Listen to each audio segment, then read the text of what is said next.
کس کس شعر کی بات کی جائے، کوئی شعر حدیث کی ترجمانی کر رہا ہے، کوئی کسی قرآنی واقعے کو بیان کر رہا ہے، کوئی سیرت مصطفیٰ کے کسی پہلو کو اجاگر کر رہا ہے۔ میرے آقا فرماتے، وہ حدیث آپ نے کئی بار سنی ہوگی جس کا مفہوم ہے کہ میرے صحابہ تاروں کی مانند ہے، جس کی اقتدا کرو گے کامیاب ہو جاؤ گے۔ اعلیٰ حضرت اہل سنت والجماعت کو خوشخبری سناتے ہیں، اہل سنت کا ہے بیڑا پار اصحاب حضور، اہل سنت کا ہے بیڑا پار اصحاب حضور، نجم ہیں اور ناؤ ہے اطرت رسول اللہ کی۔ اعلیٰ حضرت نے جب قرآن پاک کی تلاوت کی ہوگی، کبھی یاسین دیکھا، کبھی طٰہٰ دیکھا، کبھی کاف ہا یا عین صاد دیکھا، کبھی سراج اور منیر کہتے ہوئے رب کو پایا، تو اعلیٰ حضرت نے ایک طرف اپنے کلام کو دیکھا ہوگا، اپنی نعتوں کو دیکھا ہوگا، دوسری طرف رب کا انداز بیاں دیکھا۔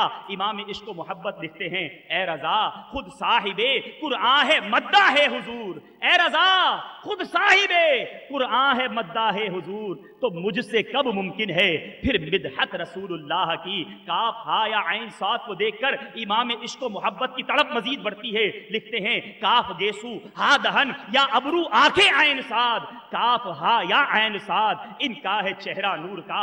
جب سورہ نور کا مطالعہ کیا، امام عشق و محبت لکھتے ہیں، آقا شمع دل مشکات تن سینہ زجاجہ نور کا، تیری صورت کے لیے آیا ہے سورہ نور کا۔ یا رسول اللہ، آپ کی آنکھیں، آپ کے کان، آپ کے ابرو کی مثال ہم کیا دیں؟ آل رسول کے ادب نے تڑپایا۔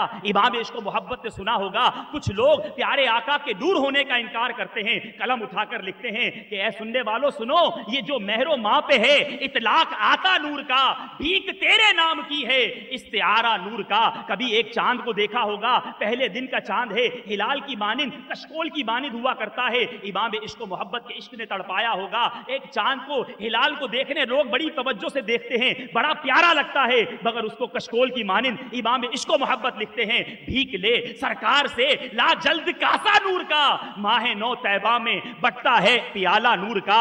اعلیٰ حضرت سرکار کی نورانی سرکار سے کس طرح بھیک مانگتے ہیں، یا رسول اللہ میں گدا تو بادشاہ بھر دے پیالہ نور کا، نور دن دونا تیرا دے ڈال صدقہ نور کا۔ اعلیٰ حضرت رحمت اللہ تعالی علیہ آل رسول کے بارے میں سوچ کر لکھتے ہیں، یا رسول اللہ تیری نسل پاک میں ہے بچہ بچہ نور کا، تو ہے عین نور تیرا سب گھرانہ نور کا۔ میں نے کی دعوت کی دھوم میں مچاؤں، عطا ایسا کر حوصلہ یا الہ۔